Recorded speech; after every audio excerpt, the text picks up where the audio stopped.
Saya Cynthia Rompas masih menemani Anda di Kompas Petang. Saudara, Carta Politika Indonesia kembali merilis hasil survei elektabilitas bakal Capres dan Cawapres. Hasilnya, elektabilitas Ganjar Mahfud berada di atas Prabowo Gibran maupun Anies Muhaimin.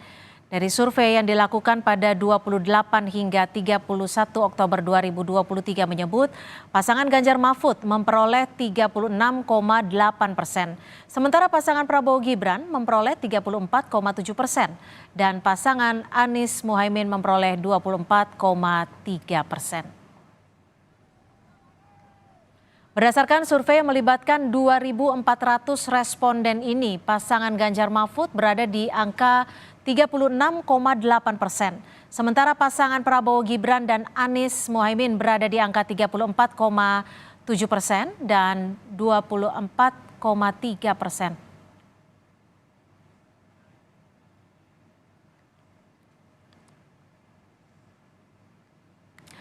Dan saudara, untuk membahas lebih dalam terkait hasil survei terbaru ini, kita segera bergabung dengan Direktur Eksekutif Carta Politika. Sudah ada Mas Yunarto Wijaya melalui sambungan daring. Selamat sore Mas Toto. Selamat sore Mbak Cynthia. Mas Toto, jadi apa nih pengaruh dari putusan MK terhadap elektoral pasangan Pilpres 2024 ini? Ya, data ini diambil tanggal 26 sampai 31 Oktober dan kita punya data perbandingan ya, selain dengan data-data survei di bulan Mei, Juni, Agustus, September, dan Oktober. Kita di bulan Oktober juga ada data 13 sampai 17 Oktober, artinya belum menggapai peristiwa-peristiwa yang belakangan menarik dibicarakan sampai hari ini. Putusan MK terkait dengan usia Capres-Cawapres, yang kedua pendaftaran Capres-Cawapres yang selesai tanggal 25 Oktober. Ada fakta menarik memang ketika kita coba lihat simulasi 3 nama sebetulnya stagnan, bahwa tidak ada perubahan besar dan kecenderungan Ganjar atau Ganjar Mahfud dalam simulasi pasangan dengan Prabowo dan Prabowo Gibran itu cenderung memang berimbang dalam selisih margin of error. Mas Anies ada di angka sekitar 24%. Tetapi yang menarik adalah ketika kita masuk dalam simulasi head to head. Di tanggal 13 sampai 17 Oktober sebetulnya Pak Prabowo itu selisih dalam head to head dengan Mas Ganjar cukup jauh, unggul di angka selisih 9,8%.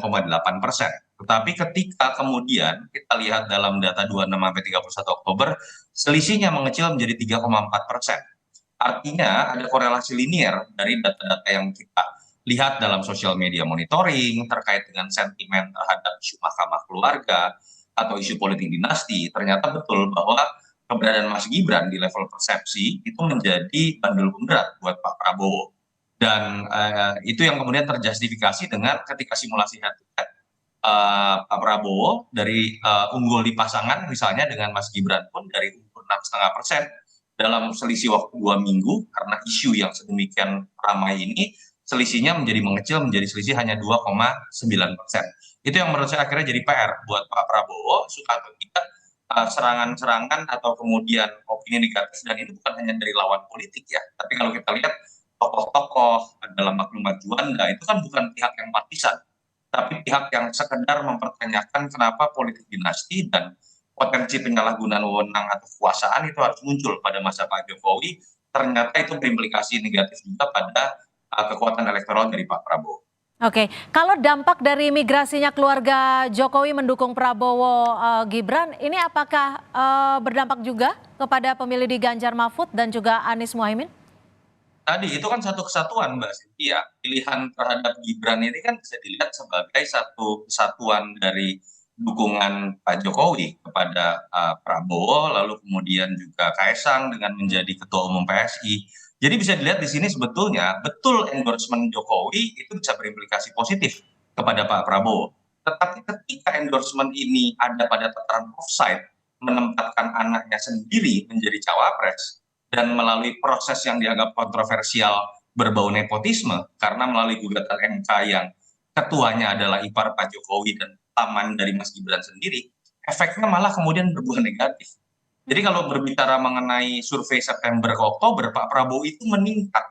Tapi ketika kemudian muncul sebuah fakta tidak berhenti hanya pada endorsement, tapi penempatan anaknya menjadi cawapres Pak Prabowo, akhirnya baik Pak Prabowo atau Pak Jokowi kemudian mendapatkan serangan negatif, tone yang kemudian menjadi berbalik negatif, baik secara elektoral ataupun legacy Pak Jokowi sendiri. Itu sih yang saya lihat menjadi catatan. Oke, jadi ini artinya bukan siapa cawapresnya, tapi bagaimana menempatkan cawapres dengan cara seperti apa? Seperti itu, Mas Toto. Tentu saja sosok cawapresnya sendiri yang dipaksakan ditempatkan menjadi cawapres Prabowo yang kemudian menggulirkan proses yang dianggap janggal tadi. Orang kemudian melihat ini bukan pertanyaan yang kemudian terkait dengan apakah Jokowi akan memilih Ganjar atau Prabowo.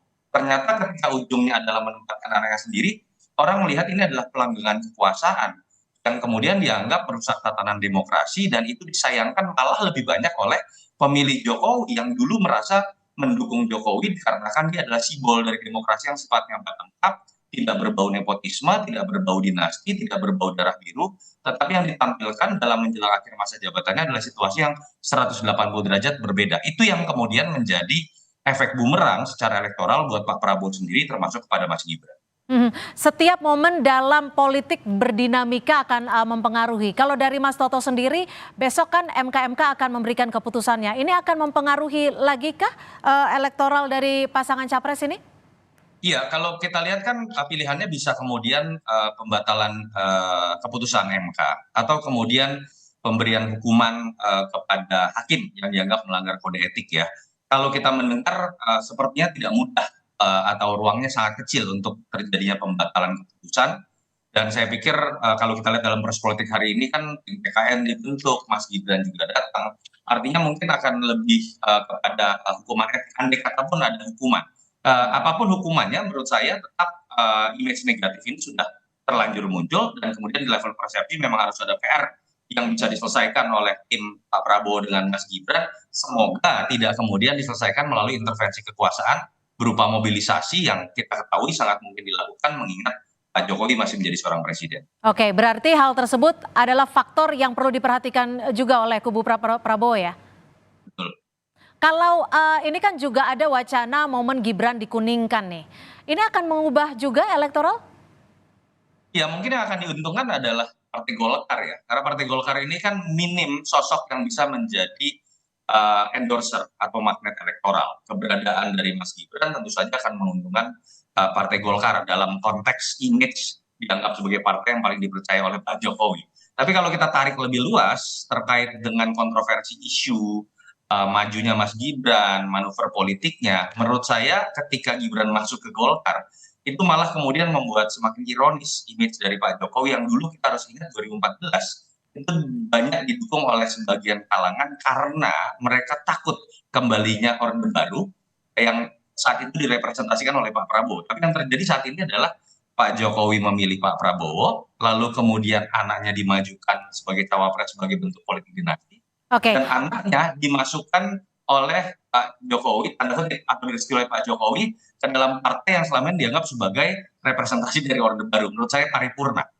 Oke, Mas Toto, ini kalau Anda menyebutnya kontroversi isu akan menjadi pengaruh yang cukup besar, lalu hitung-hitungannya bagaimana sih? Siapa yang akan diuntungkan nantinya dan siapa yang akan dirugikan ketika kontroversi isu ini akan semakin meluas? Ya, kontroversi isu yang semakin meluas, pertama malah akan menguntungkan pasangan Amin ya, kalau kita lihat. Karena kecenderungan kekecewaan terbesar dari pendukung Pak Prabowo yang tidak bisa menerima Mas Gibran itu adalah basis pendukung Pak Prabowo yang berasal dari investasi elektoral 2014 dan 2019. Pendukung Pak Prabowo di 2014 dan 2019 ini cenderung anti Jokowi loh, harus kita ingat. Karena persaingan Pak Jokowi dengan Pak Prabowo, sehingga bukan tidak mungkin kekecewaan itu akan kemudian bermigrasi kepada pilihan kepada Anies Baswedan dan Caimin sebagai simbol dari antitesa Jokowi. Di satu sisi, Mas Ganjar juga berpeluang untuk kemudian mendapatkan basis pemilih kritis yang tadinya misalnya merasa lebih yakin dengan Pak Prabowo karena isu tugas partai dari Mas Ganjar atau tidak sukanya dengan PDI Perjuangan, tetapi dengan offside-nya pilihan atau direstuinya Mas Gibran sebagai cawapres, menurut saya bukan tidak mungkin itu akan membuat pemilih yang tadinya tidak ke Mas Ganjar malah kembali ke Mas Ganjar.